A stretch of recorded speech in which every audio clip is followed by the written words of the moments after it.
Welcome to Checks and Balances. I'm Michael Vincent. This is James Blair. And this week we've got bride-to-be Amanda Quill, accounting manager, here to talk about how to budget for your wedding.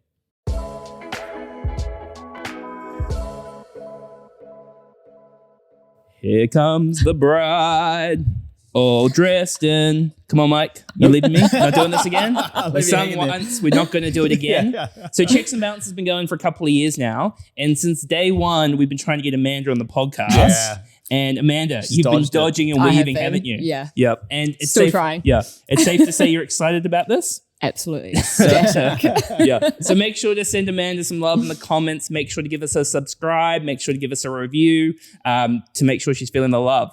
But today, we're talking about planning for your wedding. And Amanda, why are we talking about planning for a wedding? Because I'm planning for a wedding, James. When's the big day? October. So 4 months away. Okay. And how's the planning going? Planning's good. We're kind of in this weird little space at the moment where there's not much to do. And August, it all comes crunch time. Yep. I remember at the back end of our planning, Ham was like, you have to pick between these two napkins. And I was really like, I don't give a flying fudge what color the napkins are. But I remember my first wedding that I planned for. yeah. Fourth time lucky, Mike. Yeah. Shout out to my divorce lawyers out there. Yeah. Putting the kids through college. Yeah. So you might be wondering why a couple of finance bros are talking about planning for a wedding. And it's because it's a really expensive. It's a really big financial commitment, isn't it? Yeah. So where do we start, Amanda? Where's a good place to start talking about the financial implications and the planning for a wedding? I mean, I think the first thing we did was we kind of just sat down one day and like inquired with 500 vendors and we're like, what do you guys do? Yeah. And then they send you an email and you're like, oh my God, there are so many things. Yeah. I don't know where to go. I feel like every time you stick wedding on the front of something, the price exponentially increases as well. So it is really important to have a budget for the wedding. Obviously, everyone has a different level of what they want in a wedding. Some people are like, I just want the two of us. Some people want the James Blair extravaganza helicoptered in. 3 days in Queenstown. But whatever you're looking for, it is really important to have that budget. And I guess you've got to start with the suppliers, the caterers, everything, thinking about what you want. Yeah, I mean, for us, we were complete novices and didn't know what we wanted. Probably a good thing you hadn't been through it a couple of times. I mean, also just like don't have my Pinterest board going. Like I don't have any of that to James and I start had a shared with. one. Yeah, I know. Yeah. So your Pinterest board is what, accounting? My Pinterest board was your wedding. Is yours just tax returns? Yeah. It's Excel software, right? Yeah. So that's what we did. The sheets, James. Yep. So spreadsheet. Yep. We've got in touch with some vendors, wrote some stuff down, and we're like, oh man, this is overwhelming. So we had a few friends get married last year. Yeah. We were really lucky that some of them sent through what they spent on their wedding. So not just their budget, like actual details. And we were like, oh, okay. So we're not being ripped off here. This isn't like just a joke. This is what things cost. And we were like, okay, let's move away. And did you guys decide before you started with the vendors and the suppliers and everything around like, what do we want? Or was it more of like okay, here's the rough cost of what the options are. Do we pick from there and then whittle down the guest list, or how did that go? No, so we started being like, do we want a wedding because we want to see people that we love, we want to have a party, or do we want to elope because neither of us really want attention? And so we kind of ummed and ahed between the two of them for a while. Yeah, talk to like friends and family. You get other people's excitement when you're engaged, and you're like, oh, okay, we actually do want to bring people together and stuff. We want to have that moment to enjoy the fact that we're getting married. And so we decided that wedding was the thing. And then we started looking at what this was going to cost and like who the guests are going to be. And then we started with the guest list, and that is a whole wild thing, which I'm sure you know about. Guest list is a tough one, right? Yeah. Especially like, it's different for everybody, but family ends up taking like half the guest list. For most people. Like, I don't want to see half of you guys each. Anyway. Yeah. You're just going to cause trouble. Yeah. I remember talking to a mate who got married, and he was saying that his mum was like mumzilla with the whole kind of planning for the wedding. And she was like, well, you have to invite my friend's mum or it's going to be really embarrassing for me. He's like, I don't even know this person, mum. Yeah. And then if you start having those kind of additions to the list, there's no room for mates at all, is there? Yeah. And also like, I guess the cultural aspect to it as well, where some cultures have like a very large guest list, right? And whereas like others like a bit more flexible around what actually is a wedding, what is tradition these days, and like, are we just adhering to tradition for the sake of it? And do I actually want this? Or can we be a bit more flexible and be like, the day is about me and my partner and us, so do we need to invite everybody? Yeah. You know what I am looking forward to? 2025, is it, Ravi? We're going to India. Yeah.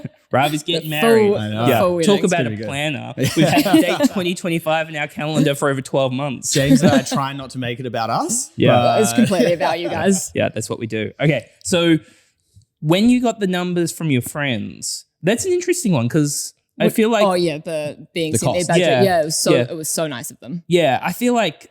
Do people talk openly about how much they spend on budgets, or is it a little bit taboo? No, I think it's pretty taboo, right? And they were just so transparent with us, and it was really cool the way they said they kept their guest list. I think all up it was 67 or 68 people, and they were like, "Oh, afterwards we kind of went, maybe we should have invited a couple more people because they felt a bit stink about it." But at the end of it, they were like, "We loved it. We loved what we did. This is what it cost. It was fine. Like we could make it work."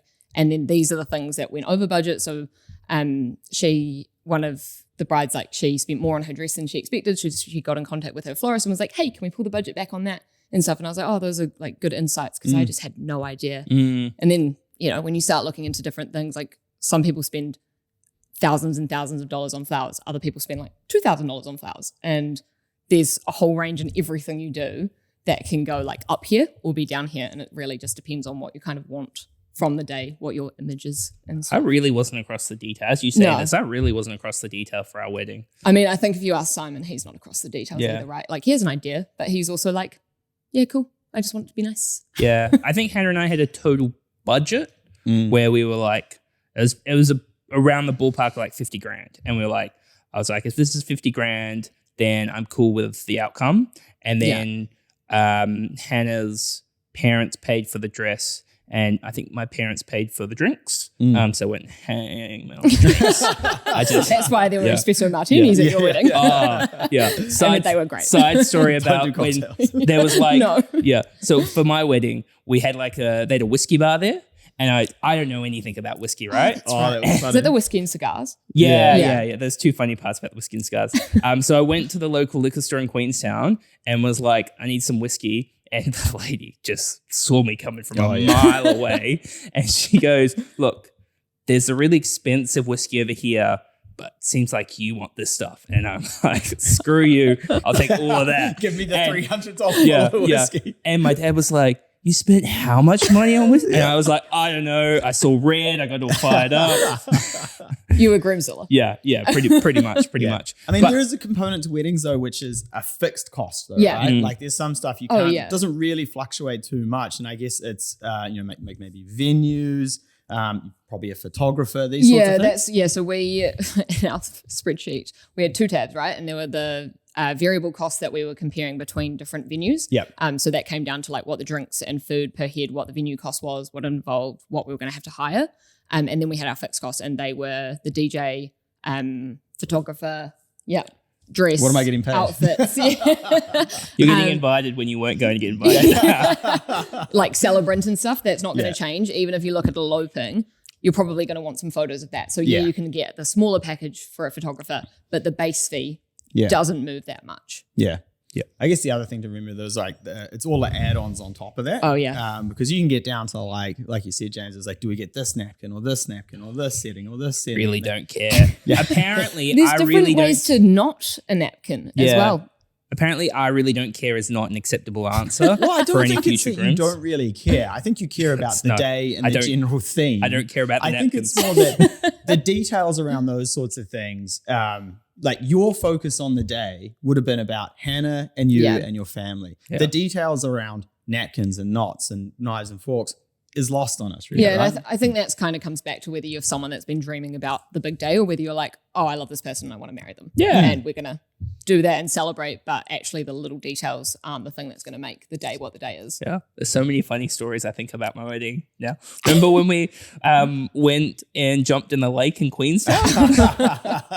Every morning, Yeah.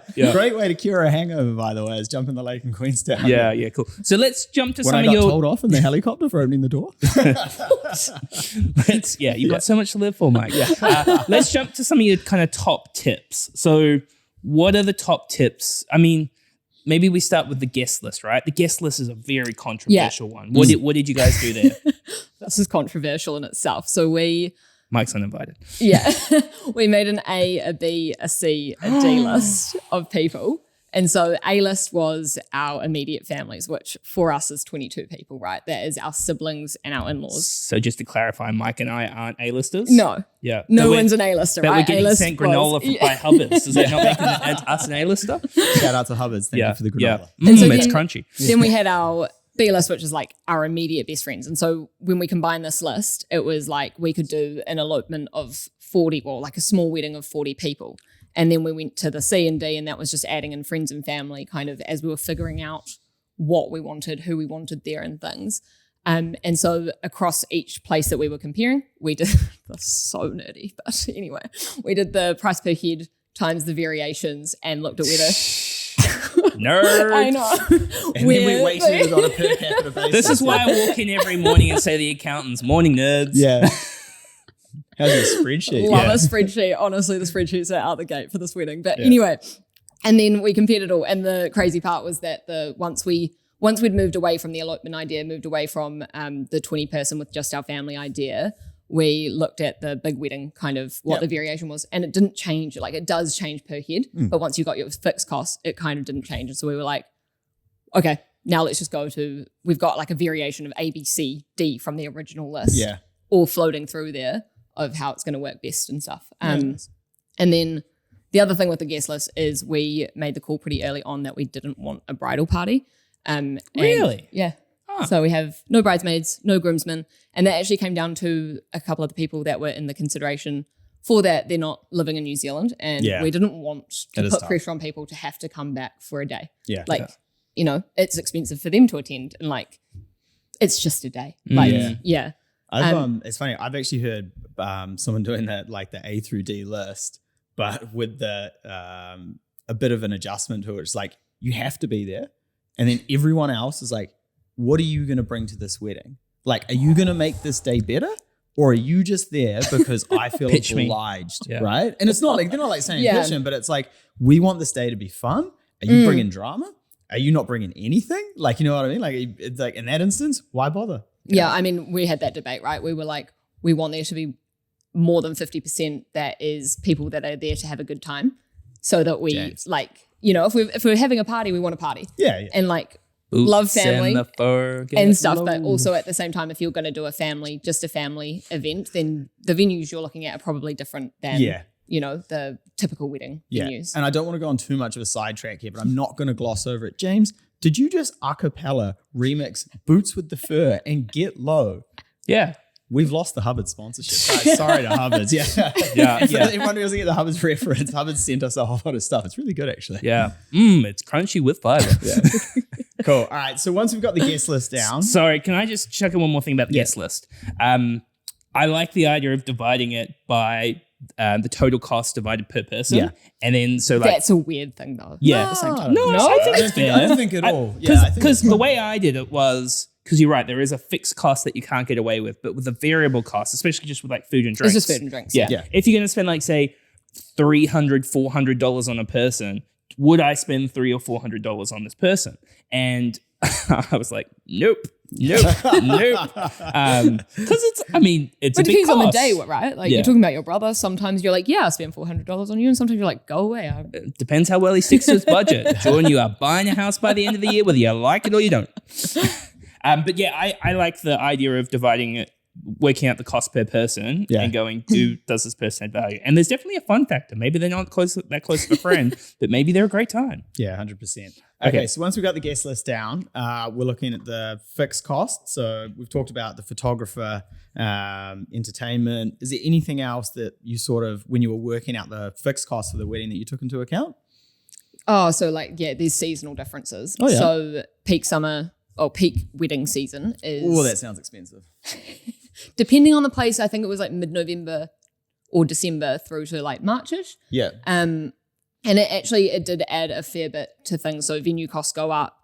Some of them have a minimum spend on like a Friday or a Saturday. And then if you say we wanted to get married on a Sunday, you'd be fine. But then if you did it on a long weekend, then it's back to Saturday pricing, things like that. Winter has lower costs, and then shoulder seasons, which is when we're getting married, we're kind of pretty steady. Yeah, nice. And then, so depending on the place, sometimes it increased the price per head for food. Yeah. Sometimes it was only the venue. And then, so that plays a big part in it. What else affected depends how long you want a vendor for. So you can do some packages for photographers for 4 hours, some for 12. Yeah. You can have multiple. You can have a videographer. Another story from my wedding. So we had a photographer and a videographer there. Oh, I'm going to do it. Don't do it. Oh, I'm going to do it. Is this mic and address? Okay, can we just, it's got to be something, like, okay, this is a point where we can cut if this stays in. There's some debate in post-production. Yeah. Okay. So we had a photographer and a videographer that came along to our wedding, and somebody very close in our family may have said to one of those people, "When is the baby due?" at the start of the day, and they were like, "I'm not pregnant," and then you had to spend the next 8 hours with that person. So you have no photos of that person in your wedding, right? Yeah, not great photos. So hot tip, do not do that because it's awkward. Yeah. Anyway, that makes me cringe still. Yeah. Even as I watched it go down, I was like, oh my days. Yeah. All right. Another highlight from it, Mike looks great in a dress.